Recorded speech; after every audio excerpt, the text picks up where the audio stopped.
बहुत जल्द गुरुग्राम जिले को एक मल्टी स्पेशलिटी हॉस्पिटल मिलने वाला है, जिसकी आधारशिला माननीय मुख्यमंत्री जी अब जल्द रखने वाले हैं। शक्ति तो कमल जी ने भी खूब दिखाई थी, बादशाहपुर से चुनाव लड़ना चाह रहे थे, फिर जिला अध्यक्ष बन गए।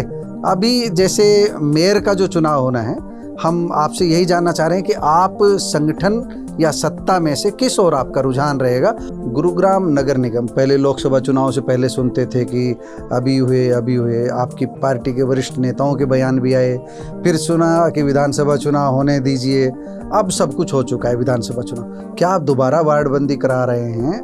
क्या अभी जो पुरानी वार्डबंदी जो 36 वार्डों की, उसी के आधार पर चुनाव होने उम्मीद की जा सकती है जनवरी फरवरी तक? निश्चित रूप से हो सकता है चुनाव दिसंबर में ही हो जाए। हमने सभी चुनाव अच्छे मार्जिन से जीते हैं। नगर निगम चुनाव भी इसी प्रकार से हम दोनों नगर निगम के अंदर अच्छे मार्जिन से दोनों में मेयर भी अपना बनाएंगे और बहुत अच्छी संख्या में हमारे पार्षद भी चुन करके आएंगे। कि जो भारतीय जनता पार्टी को छोड़कर चले गए थे विधानसभा चुनाव से पहले, मैं किसी का नाम यहाँ कोट नहीं कर रहा हूँ, उनके परिवार वाले भी जम करके भारतीय जनता पार्टी की सदस्यता ले रहे हैं या वो सदस्य बना रहे हैं। क्या पार्टी उन लोगों द्वारा बनाए गए सदस्यों को रिकॉग्नाइज करेगी?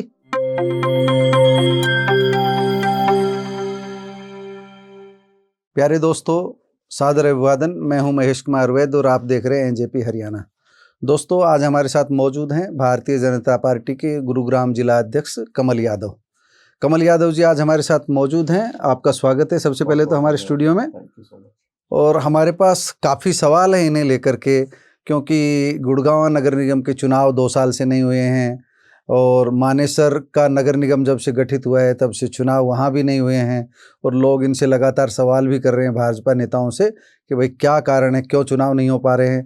भाजपा का सदस्यता अभियान भी चल रहा है, सदस्यता अभियान को लेकर के भी इनसे बात करेंगे, कचरा प्रबंधन को लेकर के भी इनसे बात करेंगे। गुड़गांव के बहुत सारे इश्यू हैं और विधानसभा चुनाव में इतने लंबे चौड़े वादे भाजपाइयों ने किए हैं, तो बहुत सारे वादे आपने कर रखे हैं, उन पर भी चर्चा करेंगे।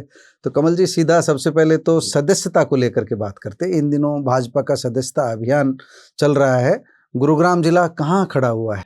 देखिए, सदस्यता जो अभियान है ये देश भर में ही चल रहा है और सितंबर के महीने में इसकी शुरुआत देश के आदरणीय प्रधानमंत्री नरेंद्र मोदी जी ने, जगत प्रकाश नड्डा जी ने की थी।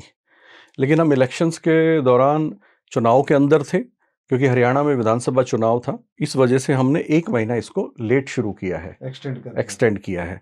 हमारे पूरे हरियाणा की अगर सदस्यता की मैं बात करूं तो हमने 50 लाख का टारगेट लिया है जी। इसी प्रकार से गुड़गांव जिले ने लगभग 4.5 लाख सदस्य बनाने का टारगेट लिया है।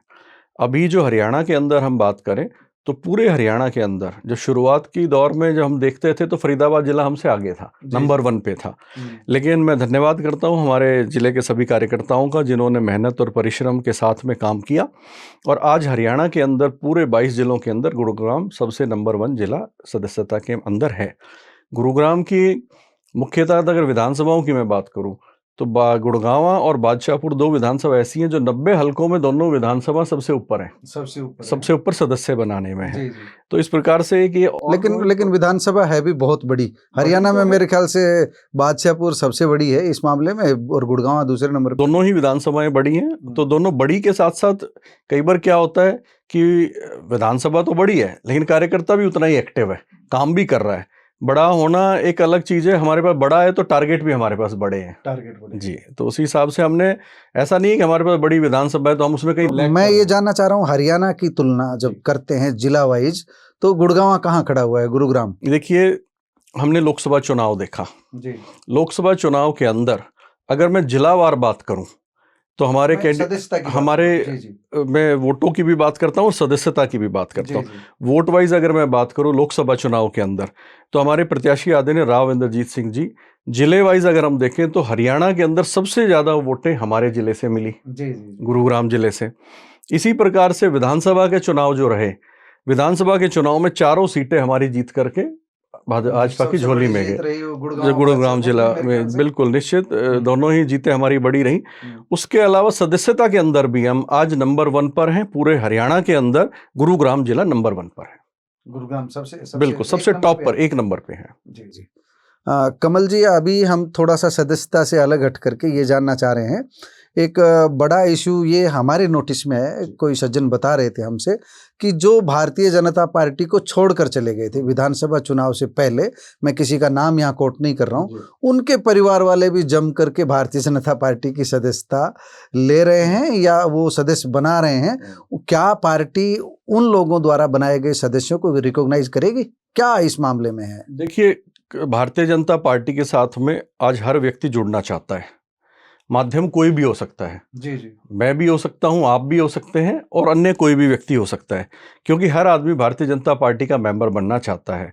और रही बात कोई पार्टी के अंदर है या नहीं है, अगर वो कोई मेंबर बना रहा है तो मुझे लगता है कि जो बनने वाले की कोई गलती नहीं है, वो तो एक भारतीय जनता पार्टी के लिए जुड़ रहा है, तो उनकी तो मेंबरशिप बिल्कुल ही निश्चित तौर पर। कोई कांग्रेस में गया हुआ आदमी मेंबर बना रहा है तो अगर कोई हमारी पार्टी का कोई हमारी पार्टी के साथ में किसी को भी जोड़ता है तो हमें जुड़ने वाले के साथ में कोई आपत्ति नहीं है। जुड़ने वाले के साथ में कमल जी, अब एक बार नगर निगम पर चर्चा करते हैं।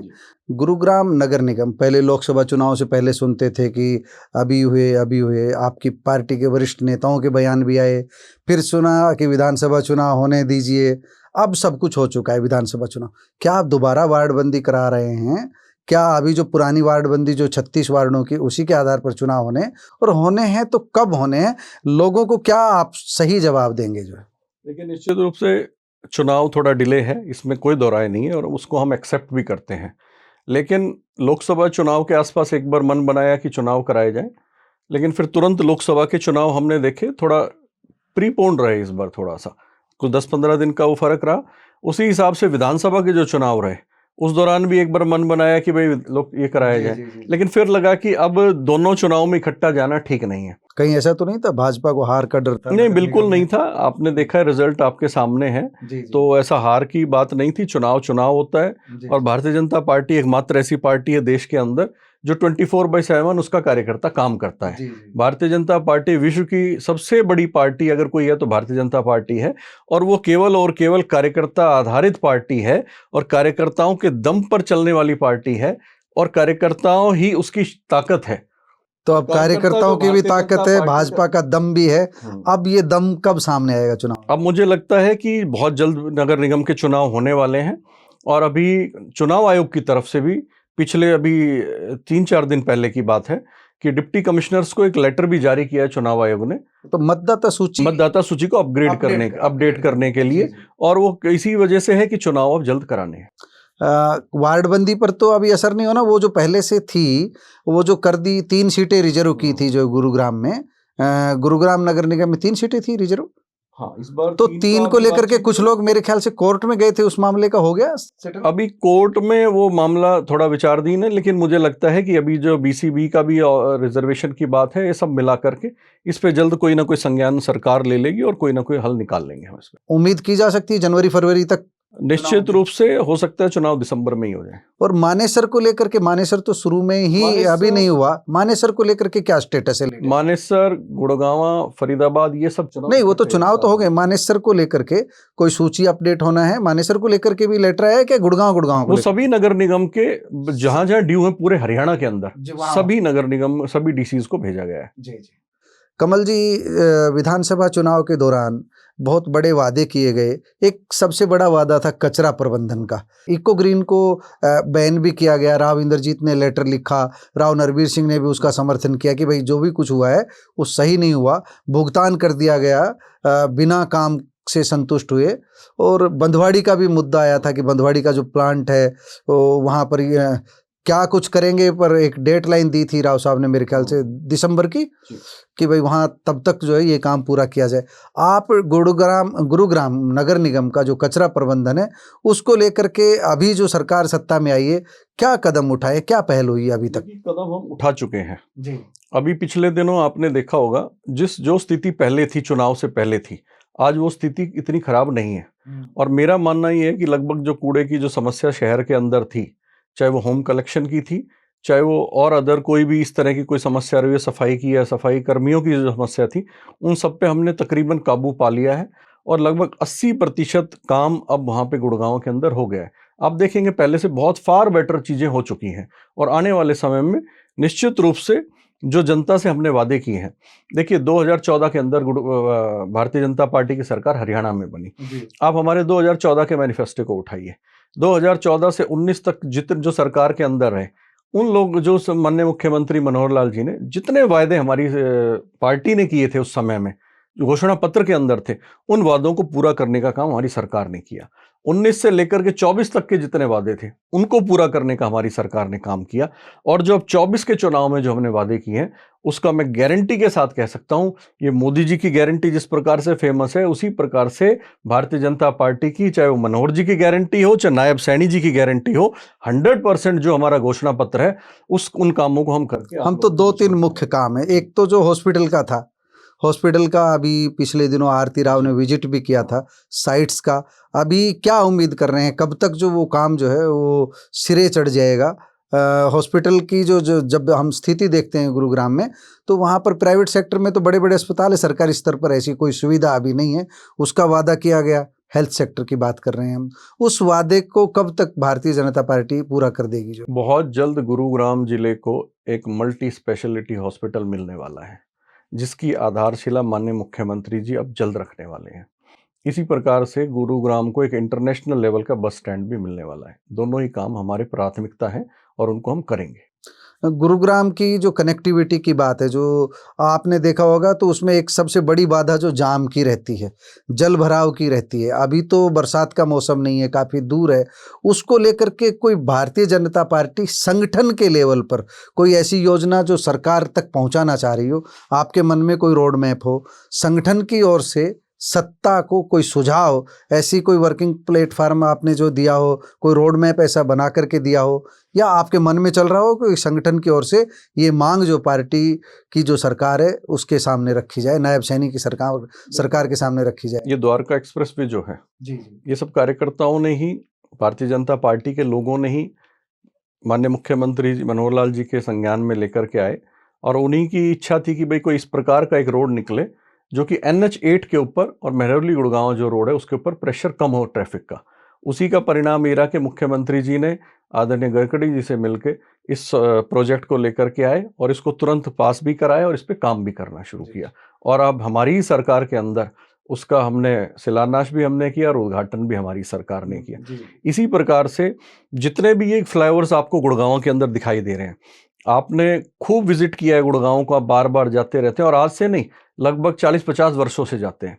आपने 2014 के पहले के गुड़गांव भी देखा है और 2014 के बाद का गुरुग्राम भी देखा है। दोनों में बहुत अंतर है। जितने आपको फ्लाईओवर्स दिखाई दे रहे हैं, अंडरपासेस दिखाई दे रहे हैं, जितने भी विकास के काम हैं, चाहे वो GMDA के थ्रू किए हों, चाहे वो सेंट्रल गवर्नमेंट के थ्रू किए हों, स्टेट गवर्नमेंट के थ्रू किए हों, सारे के सारे केवल और केवल भारतीय जनता पार्टी की सरकार ने किए हैं। आने वाले समय में जहाँ जहाँ हमें रिक्वायरमेंट लगती है, जैसे हमें पहले लगता था कि गुड़गांव से और सोना जाने में हमें 1 घंटा लगता था, ये डिमांड भी हम नहीं रखी पार्टी के लोगों ने, और एलिवेटेड फ्लाईओवर सोना तक बनाया। आज मेरे ख्याल से मात्र 10 से 12 मिनट में हम सोना पहुंच जाते हैं। इसी प्रकार से वाटिका चौक के ऊपर दिक्कत आती थी पिछले दिनों, हमने कहा कि एक अंडरपास सोना रोड को क्रॉस करते हुए निकलना चाहिए, वो डिमांड रखी तो वो भी फुलफिल हुई। अभी पिछले दिनों कई अंडरपासेस इस प्रकार के हमारी सरकार ने पास किए हैं। मतलब संगठन सत्ता को अलर्ट भेज रहा है लगातार। अलर्ट नहीं, हम सजेशंस भेजते हैं, अच्छे सुझाव भेजते हैं। धन्यवाद करते हैं दोनों ही, हमारे पूर्व मुख्यमंत्री जी का और हमारे अभी जो प्रेजेंट में आदरणीय नायब सैनी जी का, दोनों हमारी बात को सुनते हैं, इसके लिए हम उनके शुक्रगुजार। कमल जी, मुझे ध्यान है पहले आपने जो नगर निगम चुनाव लड़ने के इच्छुक थे उनसे आवेदन मांगे थे भारतीय जनता पार्टी ने कि आवेदन कीजिए, और थोक के भाव आवेदन मिले थे बड़ी संख्या में। जो है उनकी छटनी नहीं हो पाई क्योंकि चुनाव नहीं हुआ। अभी मेयर का चुनाव शायद डायरेक्ट पद्धति से जो होगा, तो मानेसर का, गुरुग्राम का, इनका चुनाव होना है। आपके क्षेत्र में 2-2 नगर निगम है, तो हम ये जानना चाह रहे हैं कि किस तरह की अभी तक की जो आपका जो कार्य योजना बनी है कि आवेदन मांगे गए हैं मेयर के लिए, या नगर निगम पार्षदों के लिए पहले की तरह मांगे जाएंगे आवेदन मेयर के लिए, पार्षदों के लिए, या अभी इस बारे में कार्य योजना नहीं बनी है? वैसे तो देखिए, जब से मैं जिलाध्यक्ष बना हूँ, सबसे पहले तो मैं धन्यवाद करता हूँ अपनी पार्टी का, मुझे ऐसे समय में अध्यक्ष बनाया है जब तीनों ही चुनाव ड्यू थे। तो आप तो चुनाव लड़ना चाह रहे थे, आप तो चुनाव लड़ना चाह रहे थे, उस बात पे भी आ जाऊंगा। जी। ऐसे समय में मुझ पर विश्वास जताया जब लोकसभा चुनाव बिल्कुल सर के ऊपर था, लोकसभा चुनाव हम जीते, तुरंत उसके बाद विधानसभा चुनाव आ गए और नगर निगम चुनाव ऑलरेडी ड्यू थे। मुझे लगता है तीनों चुनाव मेरे टेन्योर के अंदर होंगे, तो मैं शायद पहला जिला अध्यक्ष ऐसा रहूंगा जिसके टेन्योर में सारे चुनाव एक साथ रहे होंगे। और सारों में हमें जनता के आशीर्वाद से, कार्यकर्ताओं की मेहनत से, सबके आशीर्वाद से अभी तक आपके और हमने सभी चुनाव अच्छे मार्जिन से जीते हैं। नगर निगम चुनाव भी इसी प्रकार से हम दोनों नगर निगम के अंदर अच्छे मार्जिन से दोनों में मेयर भी अपना बनाएंगे और बहुत अच्छी संख्या में हमारे पार्षद भी चुन करके आएंगे। ऐसा विश्वास मेरी पार्टी को भी है और मैं आपको भी दिलाना चाहता हूं। रही बात रही आवेदन की, तो हम दोनों चुनाव के अंदर फील्ड के अंदर थे, हमेशा हम धरातल के ऊपर काम किया है, तो हमें एक एक कार्यकर्ता का पता है कौन किस वार्ड में मजबूत है, कौन किस क्षेत्र के अंदर मजबूत है। फिर भी जो लोग तैयारी करते हैं वो समय समय पर हमें किसी न किसी रूप में कार्यक्रमों के माध्यम से अपनी शक्तियों को दिखाते रहते हैं और कहीं ना कहीं चुनाव के अंदर भी हमें पता चलता है कौन साथी कहाँ मजबूत है। वो हमसे मिलते भी रहते हैं, हमें एक एक वार्ड का, एक एक एरिया का पता है कौन किस क्षेत्र में मजबूत है तो और कौन कौन चुनाव लड़ना चाहता है। शक्ति तो कमल जी ने भी खूब दिखाई थी, बादशाहपुर से चुनाव लड़ना चाह रहे थे, फिर जिला अध्यक्ष बन गए। अभी जैसे मेयर का जो चुनाव होना है, हम आपसे यही जानना चाह रहे हैं कि आप संगठन या सत्ता में से किस ओर आपका रुझान रहेगा, आपकी व्यक्तिगत क्या इच्छा है, आपकी व्यक्तिगत रुचि जानना चाह रहे हैं। मैं केवल सत्ता हथियाने के लिए राजनीति में नहीं आया। मैं उस समय में भारतीय जनता पार्टी में काम करना शुरू किया था जब किसी ने कल्पना भी नहीं की थी कि भारतीय जनता पार्टी की सरकार इस प्रदेश में बनेगी। कभी 2 विधायक जीतते थे, कभी 4 जीतते थे। मैं 2005 में युवा मोर्चा का जिला अध्यक्ष रहा, उसके बाद 8 और 9 के टेन्योर में मैं जिले का महामंत्री रहा, उसके बाद से प्रदेश कार्य समिति में रहा। 2014 के अंदर भी मैं प्रदेश कार्य समिति में था जब सरकार आई, उसके बाद चरखी दादरी जिले का प्रभारी रहा। तो कभी हमने सत्ता के लिए, कभी इस प्रकार के दिमाग में नहीं आया कि हम राजनीति कर रहे हैं तो सत्ता के लिए कर रहे हैं। केवल और केवल लोगों की सेवा करने के लिए, बिना फल की इच्छा के लिए कर्म करना हमारा फर्ज है। फल देना ऊपर वाले के ऊपर हाथ में है।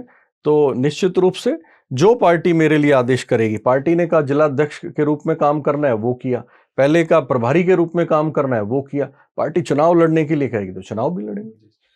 कमल जी, एक हमारा सवाल रह गया था, वो नगर निगम से ही संबंधित है। जब भी हम देखते हैं तो एक बड़ा इशू आता है अवैध कॉलोनीज का। तो अवैध कॉलोनियाँ काफ़ी सारी नियमित कर दी गई थी गुरुग्राम में, अभी जो है कुछ हुई नहीं है, और ऐसा भी सुनने में आ रहा है जो नियमित की थी उनकी अभी तक रजिस्ट्री नहीं हो रही है। कुछ जो एक इशू था जो 900 मीटर का, 700 मीटर का जो आयुध डिपो है उसके आसपास का, इसे लेकर के क्या लेटेस्ट स्थिति है? 900 मीटर को घटा करके हमने 300 मीटर किया पिछले दिनों जी। और उसमें हम कोशिश कर रहे हैं कि सब मूलभूत सुविधाएं जितनी भी हैं उनको पूरा किया जाए।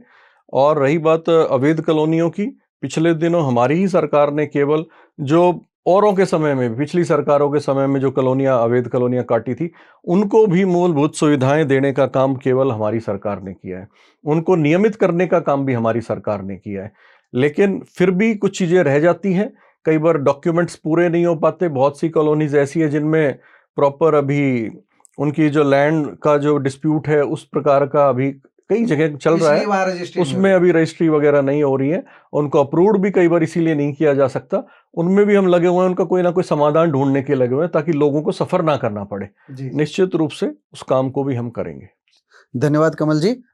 आपने कमल जी को सुना, लगभग गुरुग्राम से संबंधित सारे सवालों के इन्होंने बेबाकी से जवाब दिए। आपका धन्यवाद। बहुत बहुत धन्यवाद। Thank you sir.